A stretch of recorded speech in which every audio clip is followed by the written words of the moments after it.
A smart young man makes a mistake, learns from it, and never make that mistake again. But a wise old soul finds a smart man and learns from him how to avoid making that mistake at all.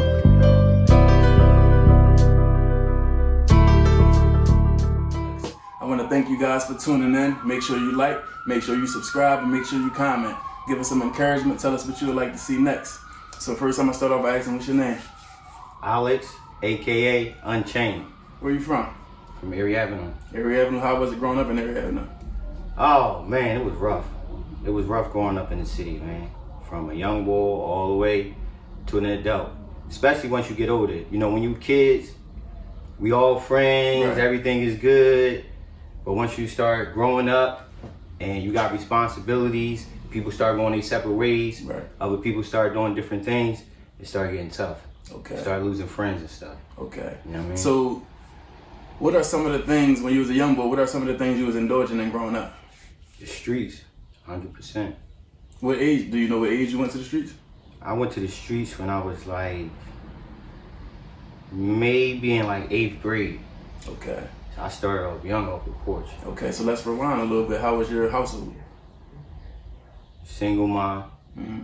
You know, dad in and out of jail situation. You know For street stuff too? Yep, absolutely. Okay. Same situation, in and out of jail, hustling in the streets, you know what I mean? So it's just my mom, man. You know, it take a man to raise a man. Right. You feel me? So I ended up getting up in the streets, start selling weed, and you know, we stepped it up a little bit. Okay, so so being that your mom was a single mom, your dad was in and out of jail, and I know your mom had to work or whatever to provide, how did she manage to take care of you and your siblings? I don't know how she did it, bro. I'm gonna be 100%. You know what I mean? Like, as I get older and I got them responsibilities with my kids, I don't know how she did it. Right. You know what I mean? But she made it happen. Right. She kept me fly in the latest clothes. You feel me?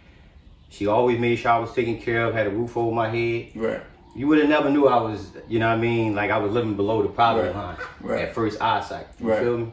She did her thing. I gotta take my head off to her. So what do you think was missing? Because we know she did the best, but you know you can't cover everything by yourself. So what you think was missing from your dad not being there? Just that male figure, man, and that guidance. Mm-hmm. You know what I mean? That little tap on the ass, like, yo, you go over that way. Right. You know what I mean? Get on about them streets. I was missing that. Right. You feel me? So when you decided, all right, I'm gonna go on the streets, what made you come to that conclusion that you was gonna just jump in the streets? I like nice clothes and nice things. You know what I mean? So all the older guys, you know what I mean, in my neighborhood, they riding around, latest cars, looking nice. I wanted to be like them. Okay. You know what I mean? So you ain't really have no influence that was doing positive things, that was riding in nice cars as well? No, not really. Okay. Not in my eyesight. I was turned up out them streets. Okay. So once you jumped in, you started selling weed, and then you moved on to better things. What's some of the things that started occurring? Like, yo, this life is really real. Like, what started happening? When, all right, I remember in the city at one time, the murder rate was real high. Mm-hmm. You know what I mean? And it was a statistic on the paper, and they were saying that if you from in the age of, I think it was like 23 to 27, you know what I mean? You had a 75% chance of getting killed. It was some crazy numbers. Right. You feel me? And I watched people around the city get killed, but it didn't really hit home until they got Lil Morelli. Okay. That's when it got real. You feel me? That's when it hit home base. You know what I mean? Like when they got my youngin. Okay. So that was your first time taking a major loss that really affected you? Absolutely. So how it was did like that feel? It's getting closer. Like it started out like, okay, you hear something happen out West Philly. Mm-hmm. Then you hear something happen out South Philly. Mm-hmm. You know what I mean? Now you're hearing it happen down North. And then now it's up Germantown. Right. And then boom, it's home. It's down Erie Avenue. You feel me? Right. That's how I got.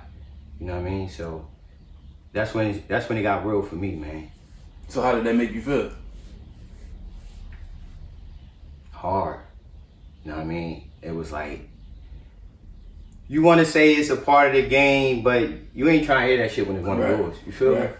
Like, you ain't trying to hear that. Right. You know what I mean? So did it make you sad and want to like, all right, man, this life ain't for me? Or did it make you angry? Like, now I got to go here, or now I got to act like this or do this to make me feel better, or make myself appear to be this way, to protect myself? I'm gonna say a little bit of both. Right. You know what I mean? Right. I'm gonna say a little bit of both, man. You know, cause we grew up in Mortal Kombat. Right. You know what I mean? So you definitely want to straighten that shit out. Right. You know what I mean? But at the same time, it's like, yo, I can't keep on going through this shit. Right. You feel me? Right. This ain't where it's at. And watch my mom and my aunt and them cry the way they did, and all my family, like, that was hard. Right. You feel me? That was a hard pill to swallow. Right. So after that happened and you continued to still stay in the streets, how did your mom and your aunt and them feel about that? Because it's like, all right, so now we see what happens. Hold on. We gotta rewind a little bit. Okay. We gotta rewind. Because I'm just thinking about it. I was under indictment when Morelli got killed. Right. So that was the first thing that was, oh, you might gotta change your life around. Right. Big boys came. You know what I mean? Kicked in my grandmom's door, kicked in my baby mom's door. They got pictures of me talking about he armed and dangerous. Mm-hmm. We want him. You know what I mean? So I'm on the run. You feel me? And then your young boy get killed. Why you on the run? No, I ain't. I go and see my lawyer, Mm-hmm. see exactly what's going on, take him a bag, and go ahead and turn myself in. So when I bail out, I'm on house arrest. Mm-hmm. He was coming by the house, coming rap with me and everything. And then when he got killed, he had my aunt in there under mom. So the hospital was calling my aunt. You feel me? Right. So she calling around looking for my little cousin, thinking it's him, and it ain't him. She don't know what's going on. So she get in contact with my little cousin. She see he cool. She go ahead and get dressed and going out for the night. Right. Then she call back home once she get up to the hospital and find out who it is. You feel me? So that was like a 1-2 punch right there. You know what I mean? That's when I had to tighten up. Right. You know what I mean? But so at that point, you tightened up a little, but you still was in the streets at that point. Somewhat. Okay, so after Morelli, what was the next thing that hit you like, all right, the streets is really crazy? Like, Well, I already knew the streets was crazy. You know what I mean? First of all, I even got indicted. I got shot okay. on Pike Street. Same block. I got shot. And the cops basically wanted me to tell. Right. You know we don't do that. You know what I mean? I ain't doing no rap. Right. I don't know who did it. Right. Situation. And they said, okay. Oh, you don't know who did it? Oh, all right, well, we ready to put you back in jail. So I'm like, how you gonna put me back in jail? I'm the victim. Right. I got a bullet wound, fresh open wound and all. You gonna put me somewhere where I can't get no medication. Right. Can't get none of that. You feel me? They like, listen, you don't want to tell us who shot you. So you going in. And they wasn't playing neither. Right. They got the feds to pick up a case that was 4 years old. I had sat in the county fighting that joint for 2 years.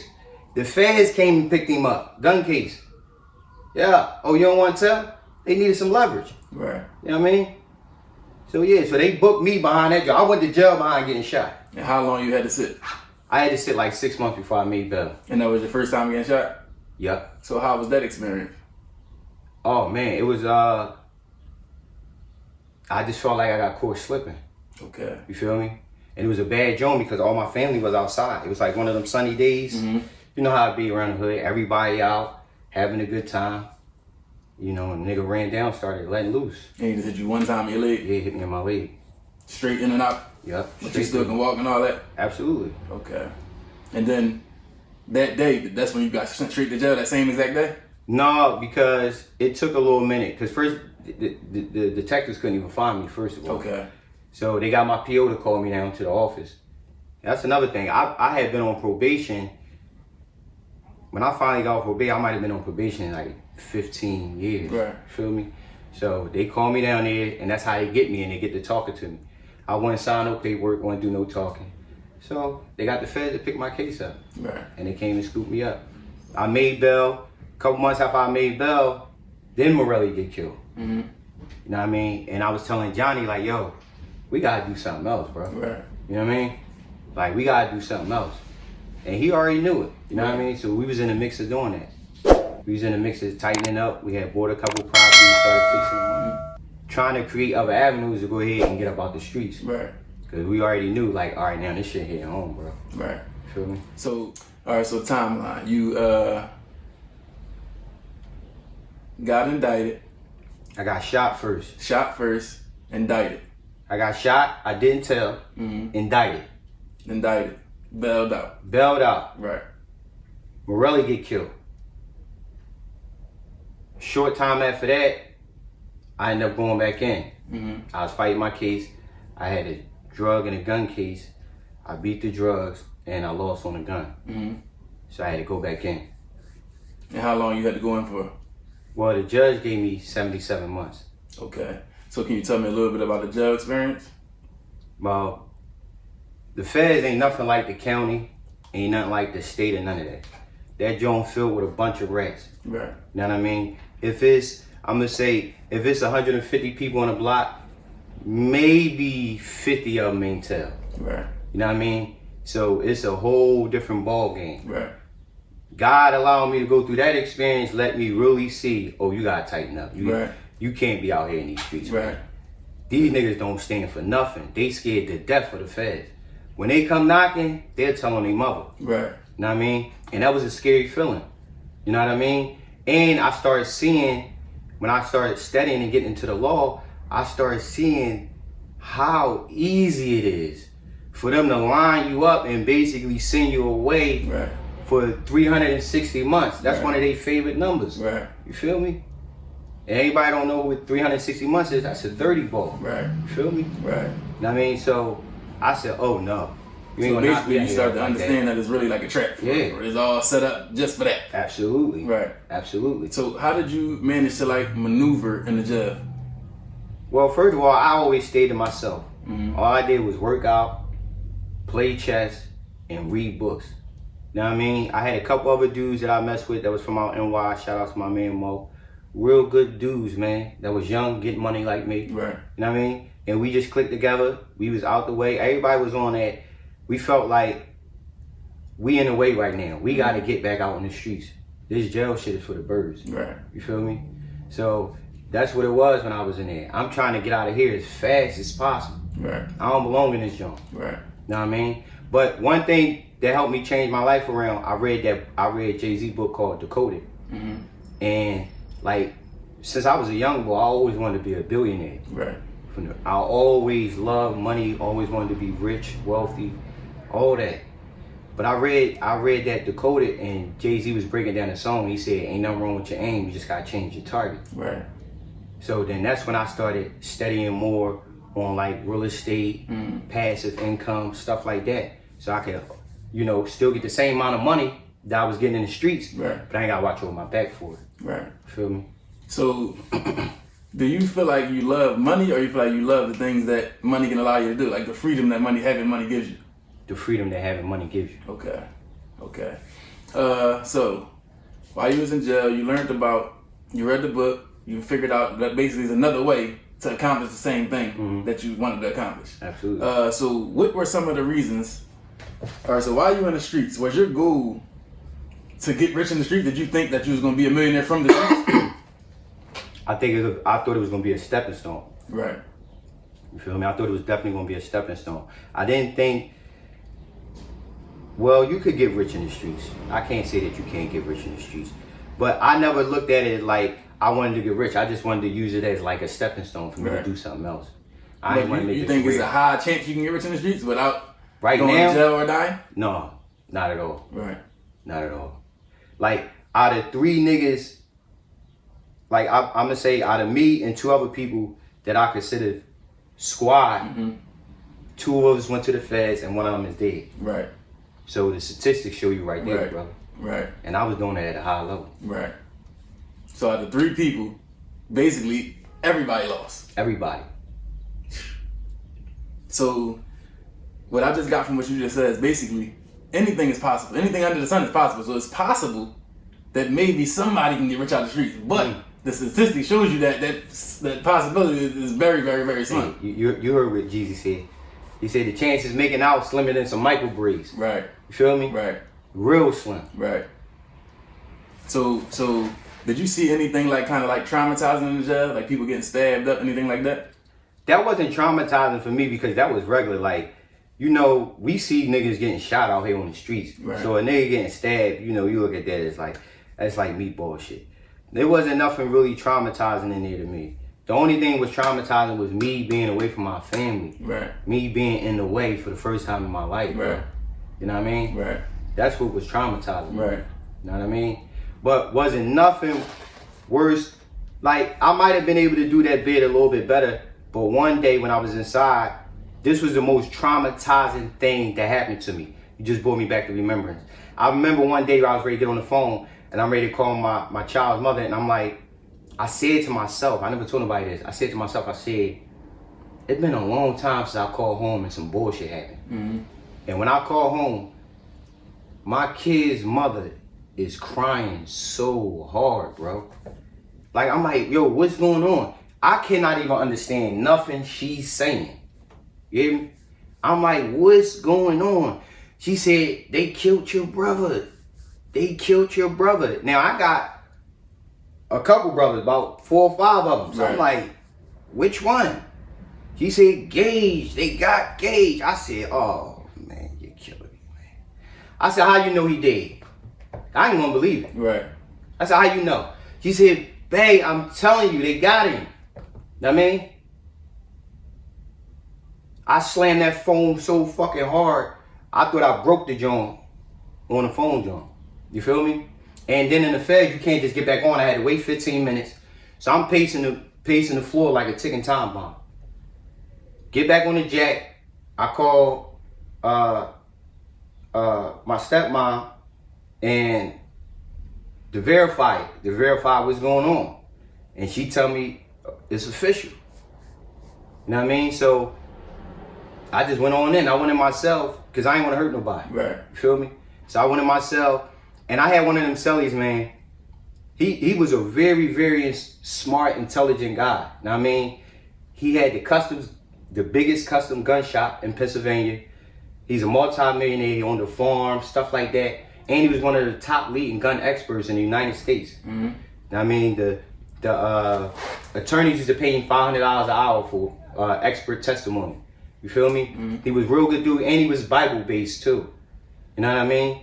And he will always have some encouraging words to say or something good to say. Right. But when I came in there and he asked me what was wrong, and I told him, this is the first time I ever seen him lay back and say, he said, wow. He said, I really ain't got nothing to say. You know what I mean?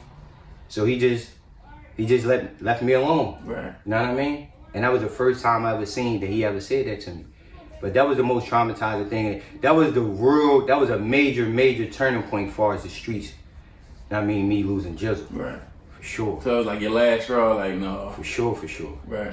But, you know, when shit is in your DNA, you feel me? It's still hard to get out. Right. It's you know what I mean? Because even after that, I still try to come out and dibble and dabble a little bit. That's really all you know at that That's point. all you know. Right. You feel me? But I started listening to Jakes, and Jakes was telling me, he told me to watch out for abnormal failures. Mm-hmm. Like places where you normally have success, you having failure. Right. You know what I mean? And I was having failure in the game, bro. Right. You know what I mean? Like, I'm normally successful. This shit come easy to me. Right. You feel me? That's how I know God closed the door. Right. You know what I mean? You gotta know when to fold them. You got to. Right. You know what I mean? He gave me opportunity. And then at the end of the day, like me, I like to be a man of my word. I felt like a nut still trying to play around in the streets when I was in there bitching. Right. I'm in there crying out to God. Right. Please get me out of here. Right. God, you get me out of here. I ain't gonna do this no more. None of that. Right. Yo, hold on. I'm glad you went there, right? Because that's the exact way I got out. Like, right. God is the only person that could have did it. Like, right. I don't know. I didn't have the strength myself to do it. Right. Like, everything that I used to do bad, when I get in trouble, I cry out to God, look, God, I won't do it no more. Mm-hmm. And then I stopped doing that because I made that promise and I'm not breaking it. Mm-hmm. I'll do something else. God, look, I'm court. I promise you I won't do it again. He'll stop that. Then got me out of that. And it ended up to this day and I ain't doing nothing. Mm-hmm. But it's only from God. Like, I asked him to give me the strength to just stop. And he gave it to me. And he was like, that's the only way. Right. So how important is God in your life? God's come first. That's how important. Right. You feel me? I put him first in my life. Right. Every single day. That's how important it is. Right. You know what I mean? Because he was the one who got me out of there, bro. Right. He was the one that was, when I was in there by myself, when I went to the Fed, the Feds don't send you upstate road or upstate nowhere. Right. They sent me out North Carolina, Butner, PA. Yeah, man. Yeah, I don't know nobody out there. Right. So I was by myself. But he was still with me the whole time. Right. And he brought me up out of that joint. I felt like a nut being out here trying to run around and do all this nut shit. Right. When I know that I was on my hands and knees begging to get up Right. out this joint, bro. Right. And I'm not keeping my word. Right. You know what I mean? Right. So it was a lot of determining factors. Like I had to be broken. You know what I mean? That shit ran hard in my veins. Right. I was turned on by the lifestyle. You know what I mean? Not just the money, the fame that come with it. Mm-hmm. You know, we threw parties and all that. It was a fame. You know what I mean? It was a hood fame, but it was still fame. Right. You know what I mean? And that excited me.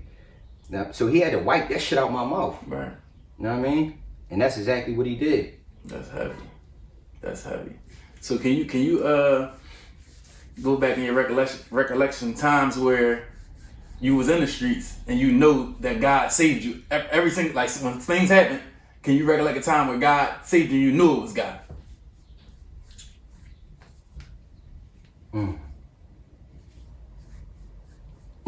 Yeah, I remember a time.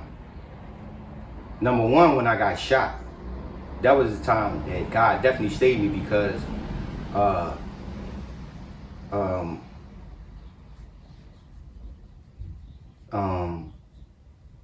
the guy ran down on me and fired 11 shots. Mm-hmm. And he only hit me once. Right. You know what I mean? So that was the time that I know he definitely was with me. And then when I got shot, I was bitching because, you know, I'm super athletic. I'm thinking, the first thing I'm thinking, they might have to cut my leg off. Right. You feel me? So I'm like, God, please don't let them have to cut my leg off. You know what I mean? Right. So that was a time that I definitely knew that he was there for me. Right. And he saved me. Right. You know what I mean? Absolutely. So being as though you're super athletic, what made you not go the athletic route, like be an athlete? I started off late with the playing organized sports. Mm-hmm. You know, we played sports around the neighborhood, but it wasn't until I went, because I've been in and out of the system since I was a young boy, so I was in juvenile, you know what I mean? And when I was in juvenile, I started playing football. When I started playing football and I was actually good at it, then that's when I realized, like, damn, what are you doing? You should have been doing this the whole time. But by that time, I'm already in 12th grade, ready to graduate. Right. You know what I mean? It's over. You got to be basically going to college to get Right. into the NFL. Right. You know what I mean? So that's when, I don't know why I never really stick with it, because I grew up in the gym boxing too. Mm-hmm. You know what I mean? But I never really stuck with it like that. Like, I still stay in the gym to stay in shape, but as far as like trying to do it on a national level, I just ain't never followed it like that. Right. The streets had me. So did you ever have any, like, before the street, did you ever have any dreams or aspirations that you wanted to do? I just want to be rich, bro. Right. And you ain't know how you wanted it, but you just wanted to be rich. Yo, I remember I was young, but I was probably like 5 or 6 years old. And my cousin Bubble, ever since I knew my cousin Bubble, this nigga been rich. Right. You feel me? And one day he came to me and he gave me some money for my birthday. It was a wad of ones. Yo, it might have been like 5 or 10 ones, but I felt like I was rich, bro. Right. Like, you couldn't tell me nothing, Right. man. I love the feeling. Right. You know what I mean? So that was it. And the reason why, because like, I'm a giver too. You feel what I'm saying? Like, I want to give back. Right. You know what I mean? Like, I want to be able to give back. I remember a time when I was going to church, I only had $10 I could put in the plate. Right. You feel what I'm saying? Right. So it felt good when I go ahead and send them a stack. Right. Cause that mean I made 10 grand. Right. You feel me? Right. So, like, I want to look out for my family. I want to buy my mom a house, cars. Like, I like to see that type of shit. Right. Book bag drives, buying Walmart out, doing shit. Right. Like, that's what I want to do. Right. You know what I mean? Everybody don't like that type of stuff, but that's what I like. Right. I like big cars, lamb trucks. You know what I mean? Stuff like Type that. of stuff I like. You know what I'm saying? Like, that's the type of page I'm on. Right. That's why I felt it was definitely adamant that I reach out to you, because Right. we on the same type time. Right. And I be listening to Les Brown, man. He said it's very important that you connect yourself with people that's on the same wave Right. as you. Like-minded people. Right. Right, absolutely. Right. So you said you did juvenile biz. What was that for? Drugs, hustling drugs in the streets, Okay. in court, So most of your cases was for drugs all and guns. drug cases, all drug and gun cases. Okay. What school did you go to for high school? I went to Grax. Okay. And all your friends went there with you? All my friends went there. It was a ball. It was a ball. That was fun part. So was you getting in trouble in school too, or not really? Oh, here and there. Right. You know, but see, Grax is like kind of like real close to Erie Avenue, so we was heavy in there. Right. You know what I mean? So we had juice. We didn't get in a lot of trouble. Right. You know what I mean? Did you ever have any drug addictions? Oh yeah, smoke weed all the time. Okay. And how did that addiction form? Just experimenting as a young boy.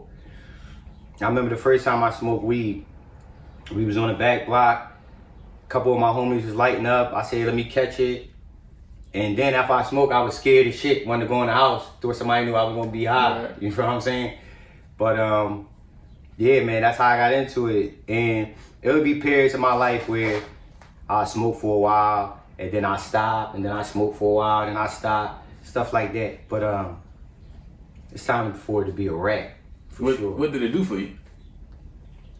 I don't know, man. Just mellowed me out, kept me off a lot of niggas' asses. You know what I mean? So you said it's times when you stop and start. What was making you stop? JG. Okay. See, steel sharpens steel. Right. You know what I mean? Like, we be blowing the diesel, and then one day he be like, yo, man, hey, Hayes, I'm ready to chill for a minute. You know what I mean? Ready to stop smoking. I'm like, well, fuck, I'm gonna stop smoking too. Right. See, that's what I mean by linking up with like-minded people. Right. You can feed off their energy. Right. Feel what I'm saying? So it's like, oh, well, I'm gonna stop smoking too. Like, my man stopping, I'm stopping. Right. Feel me? So, what did JG mean to you? Like, how was your friendship? Oh, man. It was everything, bro. It was a brotherhood. It was bigger than a friendship. You know what I mean? We came up since whitey tighties together. Right. And we've been in the trenches together. We've been through a whole lot together. And he the only other nigga that I feel that really understand me. Right. And likewise, vice versa. Right. You know what I mean? He could tell I'm going through something without me even saying nothing.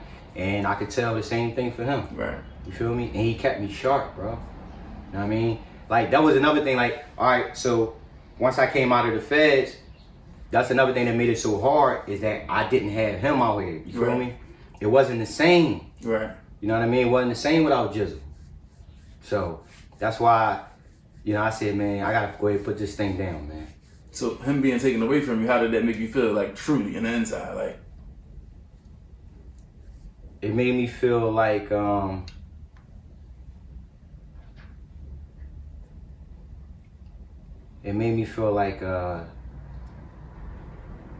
I had regrets. It felt like I could have done things differently. If I would have done things differently, maybe he wouldn't have got killed. A whole lot of things ran through my mind. But again, reading that Decoded, and Jay was talking about how his nephew died in the car he bought. mm-hmm. You know what I mean?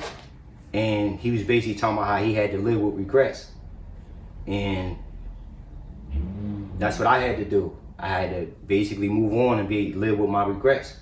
Like, I feel like if I would have never turned myself in, Mm-hmm. I could have been out there to watch his back and it would have never happened. Right. You feel me? So that's how I felt behind it. How did you cope with how did you cope with the stress of that? Especially being in jail at the time. Just working out, man. And staying focused and remembering what our original plans was. Right. And that was to win at a high level. Right. You know what I mean? And I realized it ain't a sprint, it's a marathon. So Right. the torch been passed to me. Right. I gotta keep it going. So I gotta buckle down. If I wanna be rich, I gotta read and study and learn about what the rich do. Right. And I gotta mimic what they doing. So you read a lot. Absolutely. Okay. What's some of your favorite books? Rich Dad, Poor Dad. My number one favorite book is the Bible. Let's Okay. get that straight. But I like Rich Dad, Poor Dad. I read a lot of hood novels too. I ain't gonna lead them out. Trust No Man. Mm-hmm. Tax-Free Wealth. Mm-hmm. Oh man, Tax-Free Wealth is heavy because it taught me a lot about how to save money when it comes to taxes. Right. You know what I mean? How you be able to write a lot of stuff off, stuff like that. Man, I got an endless amount of books in my head Right. that I done read. Think and Grow Rich. You know what I mean? I got a lot, bro. So, but ain't nothing better than the Bible to me. Right. I agree. Mm-hmm. When you did your few times incarcerated, how did it affect your family? Oh man. Oh, I'm glad you brought that up. That was another determining factor. Mm-hmm. See, because when we in the streets, you know, if you a stand-up guy, 10 toes down type of dude, no 5K1s on your shit and all that, you got to take what come with it. Right. When the judge say, I'm giving you X, Y, Z, you got to keep your head up, go ahead, walk in the back, go ahead, you know what I mean, do your dips and all that. You know what I mean? But one time, I had went back with a violation, and I went to go see my back judge, and I'm in federal court. In the federal courtroom, it's only the judge, the stenographer, the prosecutor, your lawyer, and a bunch of marshals. And ain't really nobody in the back. The only one was back there was my oldest daughter, Mom, and my oldest daughter. They were the only two people in the courtroom outside of everybody that worked there. Mm-hmm. And you know, my daughter, she young at the time. She trying to like basically keep up with what the judge is saying. She can't really understand the legal terms and stuff like that. But one thing she did understand, bro, is he said that I'm not coming home today. Right. When she heard the judge said that I wasn't coming home today, she broke down in that courtroom and started crying. I felt like a cold fucking nut. You feel me? Because at the end of the day, I signed up for this, but she didn't. Right. You feel me? Like, so when I went in the back, like, I wanted to snap, but I couldn't blame nobody but myself. That was a turning point. Right. I can't keep putting my kids through that shit. Right. They ain't signed up for that. They did not ask for none of that Right. shit, bro. My daughter was coming to see me in the jail since she was 2 weeks old. When I got booked on that gun case the first time, my daughter's mom was 6 months pregnant. And I did 2 years. So the first 18 months of her life, I'm in there, bro. Right. And that's time she can't get back. I ain't gonna keep on doing that. Right. You know what I mean? First 5 years of my life, my dad wasn't there. He was upstate. Right. We ain't gonna keep doing that. Right. That's why I call it chain break. Right. Generational curse breaking. Yeah. And if you don't do it, now you leave that for your kids to have to go through all the stuff that you could have fixed already. Absolutely. You know what I mean? Absolutely.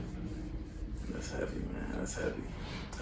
So since we on that topic, I want to share something. So when I was in the streets, I was kind of like, it's like, I don't know if this is everybody, but it was like a kind of mindset that I had to adopt to survive. Like it was like a cool, which is cool. Like, Absolutely. so I would do crazy things and my mom would be crying, like, Rich, why did you do this? And I'd just be real nonchalant, like, Mom, I don't care. Like, it is what it is. But now that I'm out the street, I can really see that was selfish. Right. Like all the moves and the things that we do when we in the street is super duper selfish. Absolutely. Even just putting yourself in any type of jeopardy to be taken away from your family is super duper selfish. Because you got your kids in the house, baby mom, wife, whatever you got in the house that love you to death, right? So anything you doing out here that's risking getting yourself taken out of here is basically saying F everybody in your house. Absolutely. The people that really, really love you. Yeah. Because the people that you run around with outside don't really love you like they love you in the house. You ain't lying. This is the person you sleep with every night. These are the people. This is yours. So you saying F them, and I'm gonna go please them. Yeah. So now that I see, I want people to really just keep in mind, you have to be selfless about some things. You can't really be selfish about everything, man. Right. Some things you just gotta think about the people that love you too. Absolutely. I agree 100%. So moving along, what's some of the things that you experienced in the streets that were like super memorable, whether it's bad or good?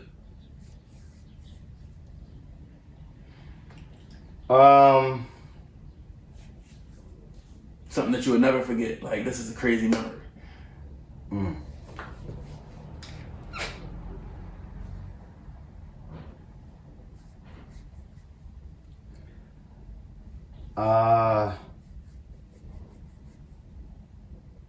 Man, we had a lot of times in the streets. But I would say when we started throwing parties, we started getting into the party promotional business. And we really just started we said just a party for free, for real. We wasn't really looking to make no money when we first started out. But after a while, it started to pick up. So it was like kind of like stumbling in the money. And we started to get a little organized and say, you know, we can go ahead and monetize this. We could go ahead and make some bread off of it. But then soon as that happened, I remember this, man, the drama started popping off in the streets. Mm-hmm. So us being unselfish, say, yo, we're gonna squash the parties for now because it's all our family and friends coming to the street. Coming to the parties, Feel right? me? Like they following us all over the city. You know what I mean? Coming to different spots. And the way things popping off in the street right now, we don't want to put nobody in jeopardy. Right. You know what I mean? So that was one of the things that I remember that was fun, man. I mean that it wasn't fun. I knew we had to shut it down, but I want to give you something that was fun that I remember. I remember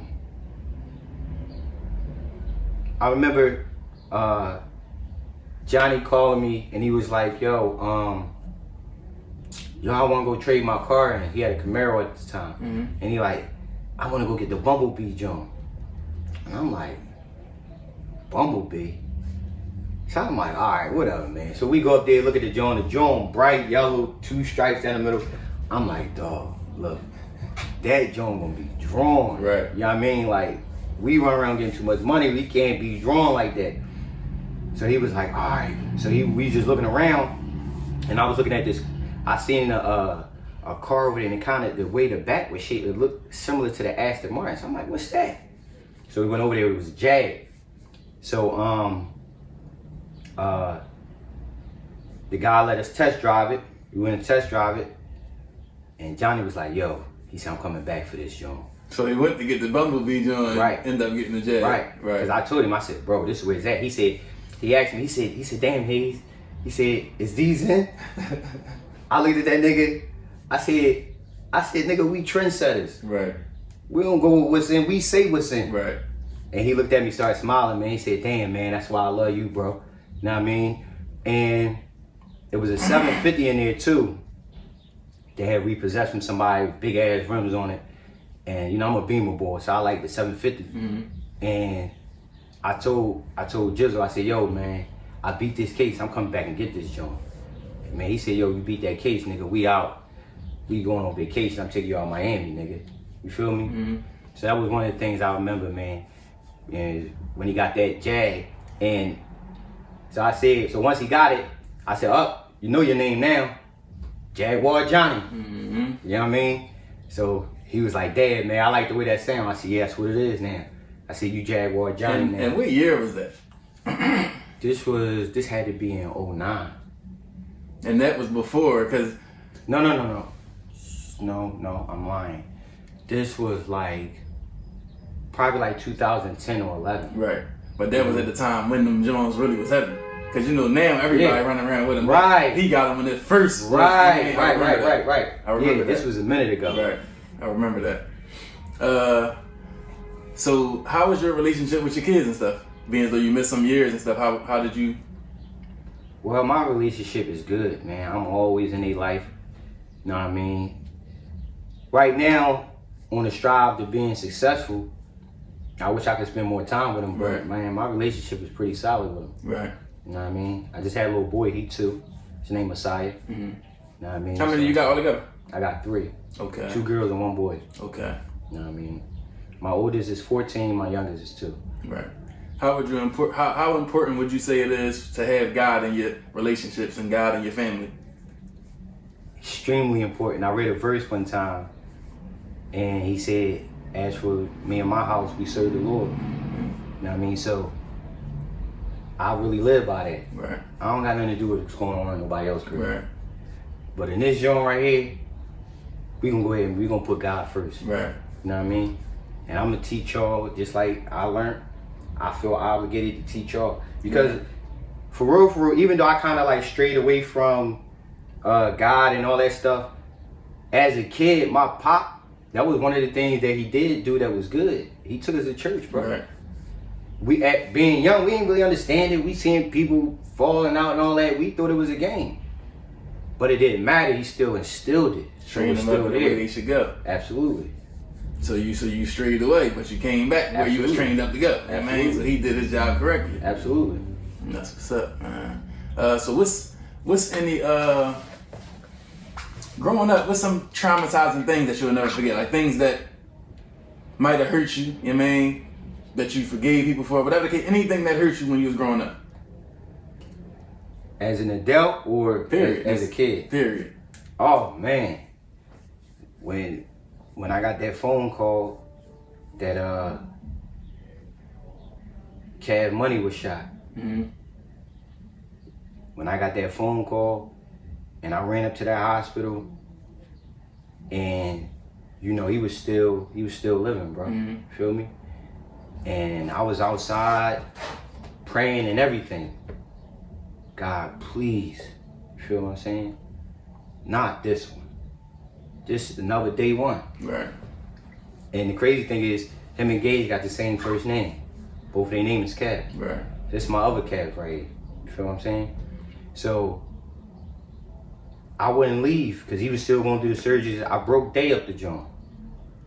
All night praying. I went over to the side by myself and everything, bro. You know what I mean? And then they tell me he ain't make it, man. You know what I'm saying? So, that was something I'll never forget, my nigga. Yeah, this time you was already out the streets, right? Yeah, at that time I was already out. Right. Yeah, I was long gone. Yeah. But that was something that I would never forget, that was definitely traumatizing, right. For sure. So if I was a young boy and I come up to you, listen, big bro, like I'm going through some things at home. It's rough.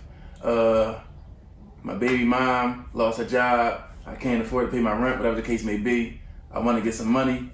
My big brother in the streets, I'm thinking about doing that. What would you tell me? I tell a nigga, listen, I gave my number. Tell him to call me next week. I'm going to talk to my pop. See if we could go ahead and slide him in somewhere. Give him a job. Teach him a trade. You know what I mean? So he can have a skill up on his belt and he can make some legit money. Right. Because you basically chasing your tail around your ass on that one. You feel what I'm saying? Like, I definitely want to let them know that ain't the route to go. I've been through that enough for both of us. Right. I'm going to give you the real, and I'm certified.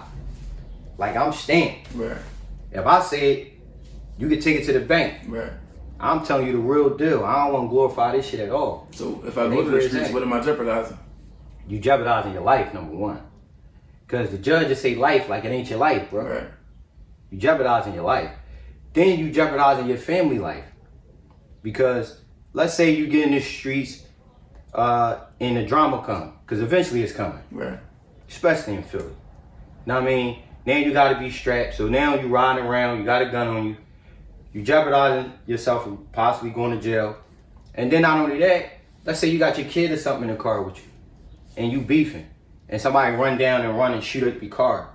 Hit one of your kids or something. Right. You feel what I'm saying? Or hit your mom. Right. Because you out there playing around in the streets. You see what I'm saying? Mm-hmm. That ain't where it's at all.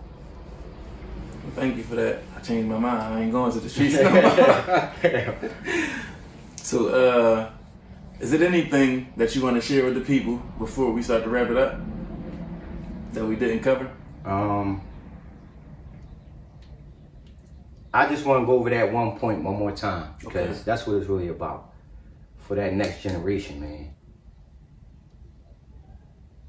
I sat back when I was having them failures in the streets, man, and I'm looking at people that's working a 9-to-5 job, bro, making more money than me, my nigga. Mm-hmm. And I had to, I ain't never been slow, but I always been extra good at math. And I'm looking at how much money I got versus how much I'm risking. It didn't weigh. Right. The scale was way unbalanced. Right. I'm out here throwing rocks at the penitentiary. Right. This shit don't add up. The bread don't add up. It don't add up, bro. Right. And I'm type of nigga, listen, I don't even feel comfortable if I ain't got 5-10 grand in my pocket. Right. Like, that's how we used to roll. Right. You know what I'm saying? You know what's crazy? I just grew out of that. You see what I'm saying? Like, my whole life. I just grew out of that. I don't even, like, it's like, I don't know if it's like a insecurity or something, but I didn't feel good unless I had a bank account. Right. So now I like cars. I'm off cash. Right, now. exactly. I just got off of it, like probably like last year. Right. But I really didn't feel right. I would feel like I'm naked if I come outside without a bankroll. Right. And that's exactly how I felt, bro. But now, like you said, you done got smarter. Right. We started to see how important credit is and Right. stuff like that. You trying to put that money up. You need to try to keep all that shit in your pocket. You don't want nobody running down on you. You know what I mean? Even if it's by mistake, nigga. You might be standing around talking to a crew. You know what I mean? Because even though you're in the streets, you still know all the street guys. Right. You know what I mean? You standing around running your mouth and somebody run down on a crap game or something. They taking what you got too. They ain't trying to hear, this ain't no street money. Right. You know what I mean? That's going with them. Now that I'm thinking about it, so what would you call that? Is that an insecurity or something? I wouldn't say it's an insecurity, but it's just part of your swag. It's part of what makes you you. Like I feel good. I feel good because like when you can't even fold it. It's straight. You got to put it in straight. I love that feeling. I like how I feel when I walk in my jeans and everything. Me too. But it's like, why is that? Why do we feel like this money make us better? It's just a feeling, man. That's like saying why you brushing your hair and your waves make you, you know what I mean, make you feel better because you got waves in your hair. You got good hair. Right. You know what I mean? Or you keep your shit cut. You know what I mean? Like it's just a part of like that's how I feel. It is a part of me being me. Right. This is what makes me feel good. Right. I ain't hurt nobody. So when you didn't have the money, would you feel good? No. So that means it got to be insecurity. No. Because we wasn't born with the money. So we got to add this accessory to make feel good. There's something wrong. Right. So now that we go there, maybe I was a little insecure.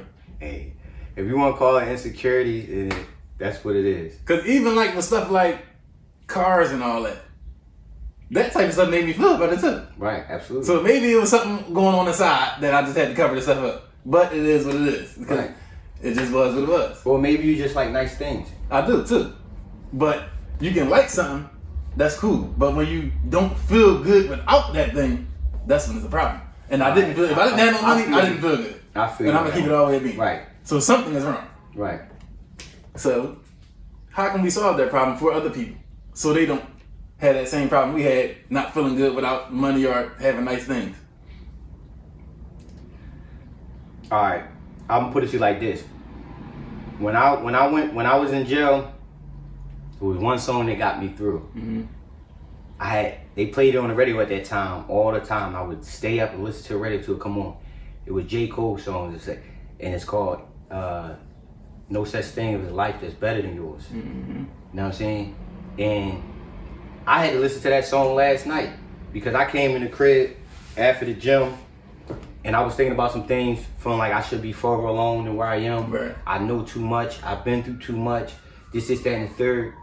And I had to check myself and think about where I came from. Right. You know what I mean? And I said, I threw that song on real quick. It was a reminder. Mm-hmm. Ain't no life, it's no such thing as a life that's better than you. Right. It's always going to be a car that's hotter than the one you Right. got. There's always going to be a chick that's better than the one you got. Right. I mean, it's always gonna be a house bigger than the one you got. But no, none of that matter, man, if you ain't happy, bro. Right. You know what I'm saying? So like that's the main thing. Find your happiness, man. The most important thing is, first of all, to have a dream and a goal. Mm-hmm. I think that'll help you stay focused. I listened to Tony Roberts the other day, and he was talking about how a lot of times we don't keep our New Year resolutions. You know what I mean? Because you just trying to break an old habit or whatever. And he gave you all the different reasons why we don't keep them. But then he gave you a solution to that. Mm-hmm. And he said, when you make something a standard, he said, then it becomes a necessity. Right. Then it's a must. Because this is the standard that you hold yourself Right. to. You feel what I'm saying? Like, you hold yourself to a standard. Like, I gotta provide for my family. I gotta make sure we gotta have a roof over our head. I gotta set up some businesses for my kids. That's your standard. Right. When he said that, it clicked. I get it in. What you riding? Banks. I mean, worked out. T5 pipes. I'm wrapped out, man. You gonna see me in a minute.